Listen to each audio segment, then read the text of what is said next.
This lecture is the first lecture for meiosis. Meiosis is, of course, kind of the beginning of the study of heredity, where we look at how we make sex cells, gametes, like sperm and egg. Um, which of the following transmits genes from both parents to a child, or from one generation to another? So here's this, like a multiple choice type question. So what transmits genes from both parents to child, or from one generation to another? That's the gamete, right? Your gametes do that. They contain DNA, but sperm fuses to egg. And so let me just draw a cell here. Here's a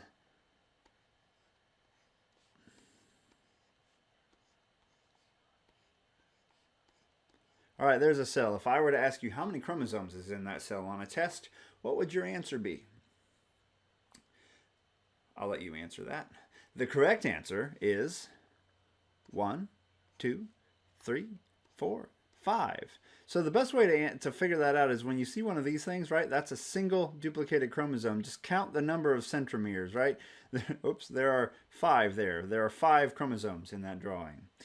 It's going to be important to know how many chromosomes are in a cell and how to count that. So sometimes students get confused on that, and I want you to understand that this is a chromosome and this is a chromosome, right? Those are both considered single chromosomes.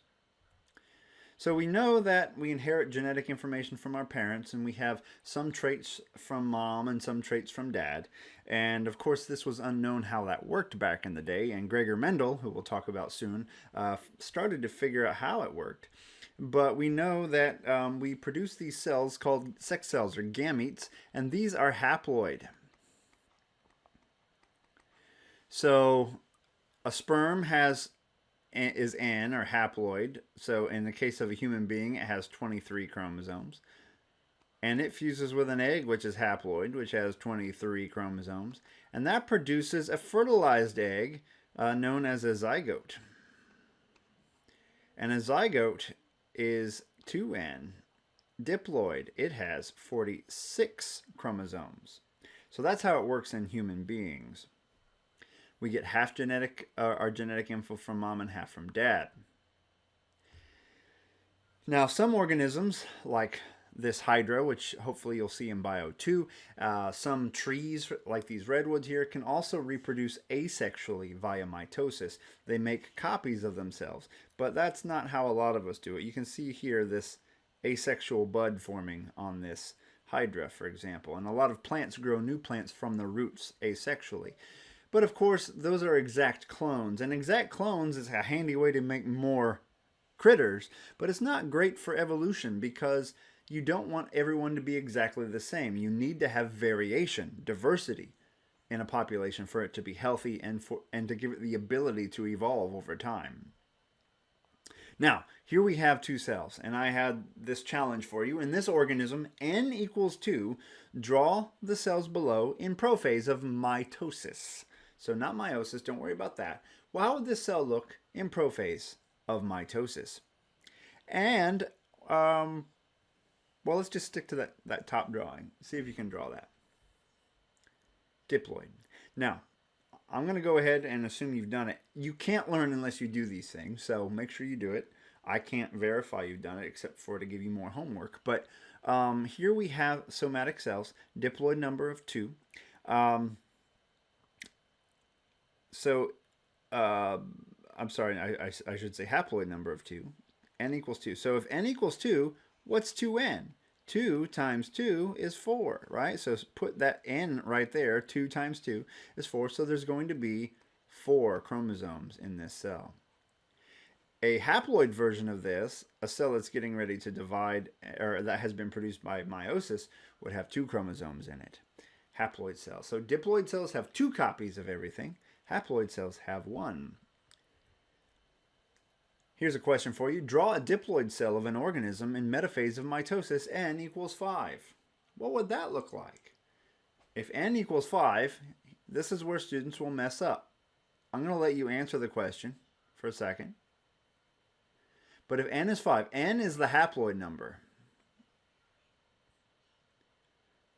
Haploid number.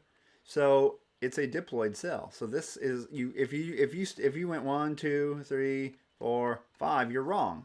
Why? Because this is a haploid number. You have to have 2N to be diploid. So you'd have to draw a total of, let me see, 1, 2, 3, 4, 5, 6, 7, 8, 9, 10 chromosomes in that cell for it to be diploid, all lined up at the metaphase plate. I drew this pretty crudely. They should really be drawn this way, right?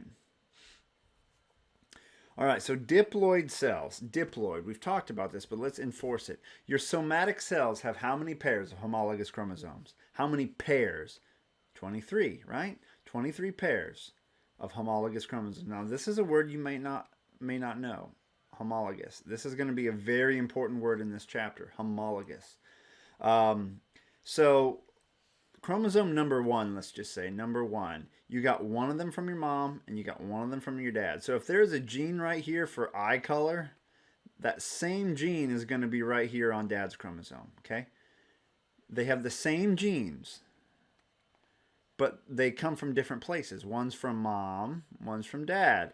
These two chromosomes are homologous, meaning they have the same basic parts, but they're from different places. So here is a karyotype showing all 23 sets of chromosomes, 22 what we call autosomes, meaning regular chromosomes, and one set of sex chromosomes.